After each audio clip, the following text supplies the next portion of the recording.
Hey guys, Procrastination Gaming here and welcome to the channel. I'm going to do an overview of the Saints vs Lions game. First off, this game started exactly how I thought it was going to be. I picked the Saints to win this game 31-17, and I think at halftime the score was 31-10. The Saints started off aggressive on offense, making plays, passing the ball downfield, exactly like I thought they were going to do. And we started off this game with a lot of screen passes and a lot of those types of plays that haven't really worked for us against these better teams. As I predicted, this offense was really going to struggle for the Lions. We really had no success anytime we went to that screenplay. Pretty much every time we went to that screenplay, it was either batted down or it was like a 3-yard loss or it was an interception. So I think against these better teams, we have to find better screenplays maybe or different plays, because these plays are not going to work for us going forward against good teams, it looks like. On the first drive of the game, they had safeties running down from 15 yards out just to cover that screenplay, when if we had run a different play and out of that formation, they would have been really susceptible to a big play if we were willing to change the offense. And I hope this game is kind of a wake-up call for Jim Caldwell to show him that this team really is good enough to win any game. And he doesn't have to call this really conservative offense all the time. Obviously, it's not going to work every game. When we got the ball to Golden Tate and Marvin Jones, they were making plays. Marvin Jones made one of the best catches I've seen in a long time. And when Golden Tate scored that touchdown, that was ridiculous. I think he made 3 guys miss on that 48-yard touchdown on the right sideline. That was insane. So going forward, I hope that Caldwell tries to get the ball to his players more. And even Theo Riddick, every time Theo Riddick got the ball, he was making things happen. When he got those dump-offs in the middle, he was getting 10, 15-yard plays. So I really think instead of these screenplays, we should be hitting the running back out of the backfield just for checkdowns, because they're making plays. Now, in the first half, the offensive line was really struggling. It was worse than I thought it was going to be. We had a few guys actually get hurt during the game.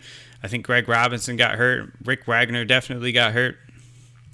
Rick Wagner came out of the game and then came back into the game, and then he went back out. And then I think the next drive he was in again. So he obviously was playing through some pain. And he played a lot better down the stretch, but he was not playing good in the first half. And this is going to be a problem for the Lions going forward. We're not going to be able to hit those 5-step drops. We're going to have to hit these quick passes, and that's why they've been doing a lot of screenplays, because they know our offensive line isn't a strength right now. But it looks like teams are really keying in on those screenplays, especially when they're in man defense. Those safeties are really coming down looking for that screen on both sides. Now, obviously, this game was pretty crazy. I think there were 8 turnovers. There's probably like 14 or 15 batted passes. I don't think I've ever seen anything quite like that. I think Jamal Agnew from now on should be returning our kickoffs as well as the punts. There's sometimes when he's not returning kickoffs. Sometimes we have Dwayne Washington. Sometimes we have Amir Abdullah back there. That doesn't make a whole lot of sense. Amir Abdullah is a starting running back, and I think Jamal Agnew is a better kick returner. And I tweeted this out right after we drafted him. I knew Jamal Agnew was going to be a really good player. And if you're really a Lions fan and you watch a lot of games and you know a lot about football, you would know that when Stafford calls his own plays, this team moves a lot better. In the second half, Stafford was doing a very good job of audibling to better plays.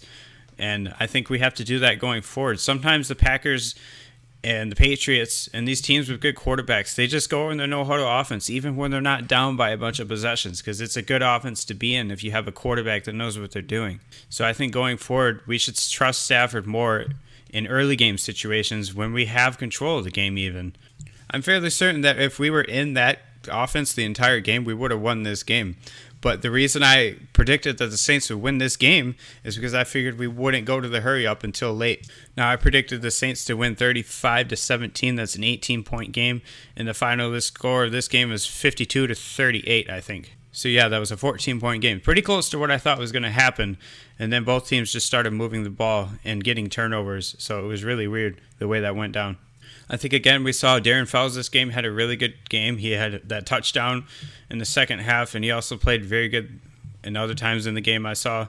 And he almost scored on that one play on the goal line where it looked like he wasn't even going to get close, and then he ran over that safety, and he was dragging him, and he stretched out, and he got really close, a lot closer than I thought he was going to get.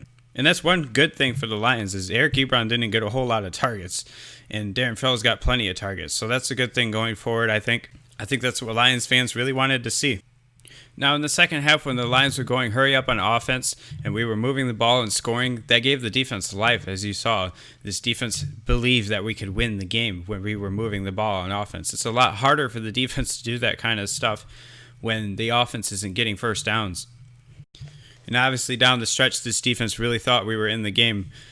I think there were at times in this game where the broadcasters, if you were watching, they actually thought this game was over in the beginning of the fourth quarter. And I guess that's the thing for me, is I really trust Stafford to call plays in any situation. And I don't trust this coaching staff to call plays in any situation. Most of the time when the play calling is up to the coaching staff, we don't move the ball. So I think we should just give the play calling to Stafford and let him do whatever he wants to do at the line, just like Peyton Manning used to do. He would pretty much call the entire game.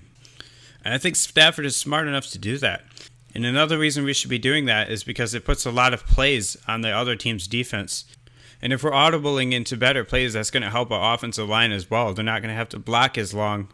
And I also think Stafford is better at seeing the field than the coaches. I think there's a lot of times that coaches think they see things that aren't there. So yeah, I think if you're a Lions fan, you have to be pretty frustrated with this coaching staff in general. Also in this game, there were a lot of penalties, especially on special teams. I think the Saints had 5 or 6 special teams penalties. 2 of them were on the extra point where the dude wasn't lined up on the line of scrimmage, which is really weird. I don't think I've ever seen that back-to-back. They called it on the same guy, actually. And then I think the Saints had 2 or 3 holding calls in their kick returns or punt returns. And I have to admit, after Jamal Agnew made that kick return for a touchdown, I thought we were going to win this game. It looked like it. The defense started playing a lot better, and then that play A'Shawn Robinson made on the goal line showed me a lot about A'Shawn Robinson and his awareness. And he also, when he caught that ball, he caught it perfectly. It went right into his hands. Not many guys on the defensive line could just go up and snag it perfectly like that without bobbling it or anything. So I thought that was really cool to see. Then obviously on the next possession for the Lions, Cameron Jordan did the same thing. But before the Lions threw that interception to Cameron Jordan, Jamal Agnew dropped that punt. And I'm not upset at all for him dropping that punt. I mean, he made that really good play. You're going to have that with punt returners. He's only really had an opportunity to field a few punts this year. And I think earlier on in the year, they didn't really know who was going to be the punt returner. So I'm guessing that a lot of other guys were getting reps at punt return in practice. And now I think they should be giving Agnew all the reps at practice because obviously he's the best option. He has good vision. He has speed. He can make guys miss. He's got a really sick spin move. The kick return before that touchdown, I think he had a 26-yard punt return as well where he had put a couple spin moves on some guys. But yeah, going forward, I think it's really big that we have a bye week coming up because it looked like Stafford might have broken a rib or something. I'm pretty sure he's played with a broken rib before. So hopefully that'll be healed up by the time we play against the Steelers in 2 weeks. And then maybe, just maybe, we will have all of our starting linemen back by the end of this bye week. That would be really good. And hopefully when we have all of our linemen together, this team will be able to move the ball better. And hopefully the play calling would be a little better. But yeah, in the end, I think we should just give the play calling to Stafford. Get it out of the coach's hands because obviously Stafford has a much better ability to call plays in-game at the line of scrimmage when he sees what the defense is doing in their coverage. And yeah, that was a pretty heartbreaking game for a Lions fan here. And hopefully all of these guys that got injured this game will be able to come back after that bye week. One quick thing, Aaron Rodgers got hurt this week. He broke his collarbone, and it looks like he's going to miss the rest of the season. Now, obviously, playing against the Packers without Aaron Rodgers is going to be a lot different. Aaron Rodgers is the best quarterback in the NFL, I think, and he makes a big difference on the field. So that might help us beat the Packers. But even though I'm a Lions fan, I don't like to see guys get hurt like that ever. I think it's a lot better for the league, and I think it's a lot better for our conference, the NFC North, to have everybody healthy playing. But also, I know a lot of Lion fans are licking their chops right now thinking that we're going to beat the Packers easily. I don't think that's going to happen. Brent Hundley is a pretty good backup quarterback. I've seen him play in the preseason before, and he can really throw the ball, and he can run as well. So I think the Packers are going to design a different kind of offense around him, and I think they're going to score points. So something to look out for. I don't think that's a gimme against the Packers. All right, guys, so hopefully after that game, the coaches will realize that if we play at our best potential throughout every game, we have the opportunity to win every game. We have the opportunity to win every down if every player is in the right position. I think we have a lot of good players on this team, and I think if they give us the right plays, this team can win a lot of games. But ultimately, that's going to be up to the coaches. So hopefully going forward, we can play a lot better when the scores are close because we have a lot of tough games coming up soon. But yeah, guys, I hope you enjoyed this video. If you do like the video, go ahead and hit the like button. If you want to disagree with anything I say or anything like that, if you have any opinions about football, the NFL in general, or college football, or the Lions, you can always hit me up on Twitter if you want. Subscribe to the channel or comment on the video as well if you want to talk about football. Thanks for watching and have a great day.